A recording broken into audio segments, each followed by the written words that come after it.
Salam əziz investorlar. Əlaqədə analitik xidmət quru Markets. Şirkət haqqında ümumi məlumatla başlayırıq. Hər bir göstəriciyə biraz daha ətraflı nəzər salaq. Lazım gələrsə dayana bilərsiniz. Tədqiq olunan korporasiyanın bütün göstəricilərini diqqətlə nəzərdən keçirə bilərsiniz. İndi sizinlə şirkətin əsas fundamental göstəricilərini müqayisə edəcəyik. Molson Coors Beverage ticker TAP. Bu baxış o zamanki cari məlumatdan istifadə etməklə hazırlanmışdır. 17 aprel 2025-ci il. Təsnifatına görə Guru Markets şirkət Molson Coors Beverage Company alt kateqoriyaya aiddir. Narco müqayisədə 59 təşkilat iştirak edir və bu çox təmsil edicidir. Bu videonun sonunda sifariş cədvəlini tapın. Sözü gedən şirkət üçün nəticə 10 baldan 7 bal. Alt kateqoriya üzrə orta nəticə 2,1 bal. Geniş baxsanız, bütövlükdə ABŞ fond bazarında. Qeyd edək ki, bütövlükdə ABŞ fond bazarı üçün orta nəticə 1,8 punkt təşkil edir. 3-7 xalla qarşı-qarşıya gəldi Molson Coors Beverage Company. Şirkətin səhm qiymətinin dinamikasının müqayisəsi Molson Coors Beverage və alt kateqoriyalı şirkətlər. 12 ay ərzində şirkətin səhmlərini görəcəyik. Molson Coors Beverage -9,3% dinamika nümayiş etdirib. 38,9% alt kateqoriyada qiymət dəyişikliyinin əleyhinədir. Bu heç nəyi açıq şəkildə göstərmir, lakin bu faktı nəzərə almaq lazımdır. Şirkətin bazar kapitallaşması Molson Coors Beverage Company 11,9 milyard dollardır. 685 milyard dollarlıq alt kateqoriyanın bazar kapitallaşması ilə. Molson Coors Beverage 1,738% paya malikdir. Bu alt kateqoriyadakı kiçik şirkətlərdən biridir. Şirkətin balans kapitallaşması 12,28 milyard dollar həcmində qiymətləndirilir. 184 milyard dollarlıq alt kateqoriya kapitallaşması ilə. Molson Coors Beverage 6,685% pay təşkil edir. Birjanın işğal olunmuş səhmlərini və balans dəyərini müqayisə etdikdə aşağıdakıları görürük. İşğal olunmuş pay Molson Coors Beverage alt kateqoriyada bazar kapitalizasiyası üzrə qiymətləndirmə 1,738% təşkil edir. Balans dəyəri 6,685% təşkil edir. Bu, bazar kapitallaşma payında 285% artım deməkdir. Şirkətin bazar payının və alt kateqoriyanın balans kapitallaşmasının qiymətləndirilməsi yaxşı 1 bal. Təhlil edilən təşkilatın borcları 6,2 milyard dollar təşkil edir. Borcun balans dəyərinə nisbəti şirkətin kapitalının 49%-ni təşkil edir. Şirkətin maliyyə öhdəlikləri üzrə nəticə yaxşı 1 bal. Şirkətin birja dəyərinin mənfəətə nisbəti 10,6-dır. 21-3 alt kateqoriya üzrə orta göstərici alt kateqoriya üzrə orta göstəricidən 50% aşağıdır. Alt kateqoriyadakı şirkətlərlə müqayisədə bazar qiymətinin mənfəət göstəricilərinə görə qiymətləndirilməsi çox yaxşı 2 bal. Son 12 ayda mənfəət 1,123 milyon dollar olub. Gələcək 12 ay üçün gələcək mənfəətin ilkin olaraq 1,360 milyon dollar olacağı gözlənilir. Bu, indikindən 21,2% çoxdur.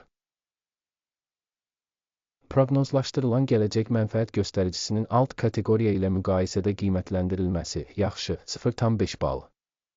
Şirkətin qiymətinin gəlirlə balansı 1. Alt kateqoriya üzrə orta göstərici 3,3-dür və alt kateqoriya üzrə orta göstəricidən 70% aşağıdır. Birja qiymətinin göstəricilərinin onun gəlirinə alt kateqoriyadakı şirkətlərin göstəriciləri ilə müqayisədə qiymətləndirilməsi yaxşı 1 bal. Son 12 ayda gəlir 11,630 milyon dollar olub. Gələcək 12 ay üçün gələcək gəlirin 13,660 milyon dollar olacağı gözlənilir. Bu, indikindən 17% çoxdur. Gözlənilən gələcək gəlir göstəricilərinin alt kateqoriyadakı göstəricilərlə müqayisədə qiymətləndirilməsi yaxşı 0,5 bal. Satış marjası 9,7%, alt kateqoriyada isə orta hesabla 15,4% təşkil edir. Alt kateqoriya üzrə orta göstərici ilə şirkətin göstəriciləri arasında fərq 5,8% təşkil edir. Alt kateqoriyadakı şirkətlərin göstəriciləri ilə müqayisədə satış marjasının qiymətləndirilməsi dözümlü 0 bal. Alt kateqoriyada işçilərin sayı baxımından şirkətin payı 4,318% təşkil edir. Bu, bazar kapitallaşma payından 148% çoxdur. Bu, şirkətin bazar qiyməti arasındakı uyğunsuzluğu əks etdirir. Molson Coors Beverage daha az qiymətləndirməyə doğru. Şirkətin hər bir işçisi üçün kapitalın məbləği $708.000 bərabərdir. Alt kateqoriyada isə $1,760.000. Alt kateqoriya üzrə orta göstərici ilə təşkilatın göstəriciləri arasındakı fərq 59,8% təşkil edir.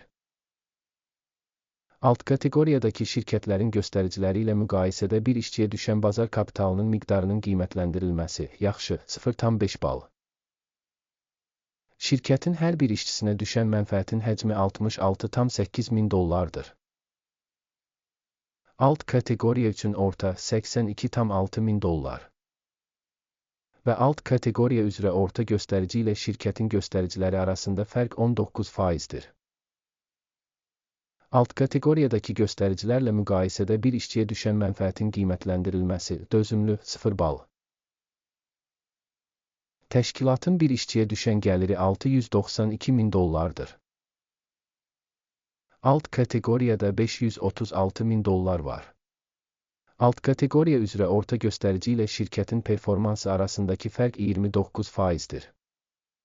Alt kateqoriyadakı göstəricilərlə müqayisədə şirkətin fərdi işçisinə düşən gəlir payının qiymətləndirilməsi yaxşı 0,5 bal.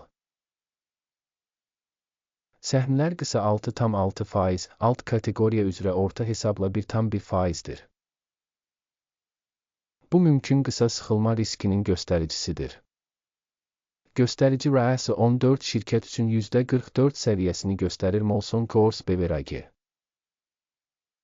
Alt kateqoriya üçün bu səviyyə 58%-dir. Texniki cəhətdən alt kateqoriyanın qiymətli kağızları qiymətli kağızlardan daha yüksək qiymətləndirilir. Molson Coors Beverage. Şirkətin səhmlərinin faktiki qiymətləndirilməsi təqribən $58,7 təşkil edir. Şirkətin səhmləri üçün konsensus qiymət təxmini təxminən 66,84 təşkil edir. Mövcud təxmin və konsensus proqnozunun dinamikası təxminən %14.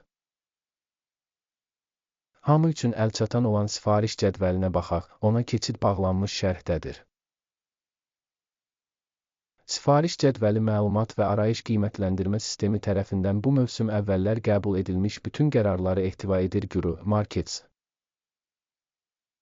Sifariş cədvəlinə giriş tamamilə pulsuz və pulsuzdur. Link bağlanmış şərhdə.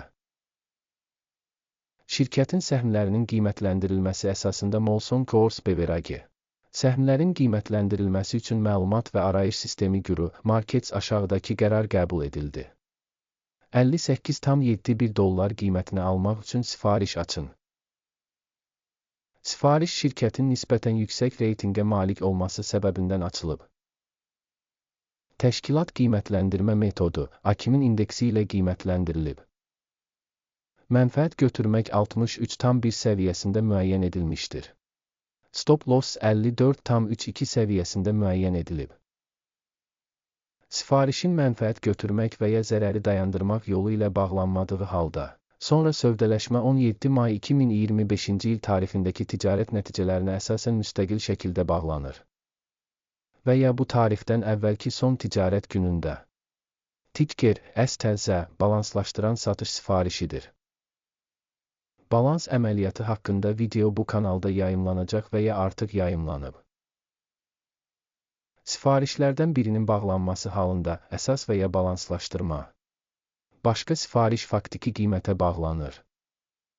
Sona qədər izlədiyiniz və məlumat və istinad sistemindən istifadə etdiyiniz üçün hər kəsə çox sağ olun Guru Markets. Siz bütün dünyada ən yaxşı tamaşaçısınız.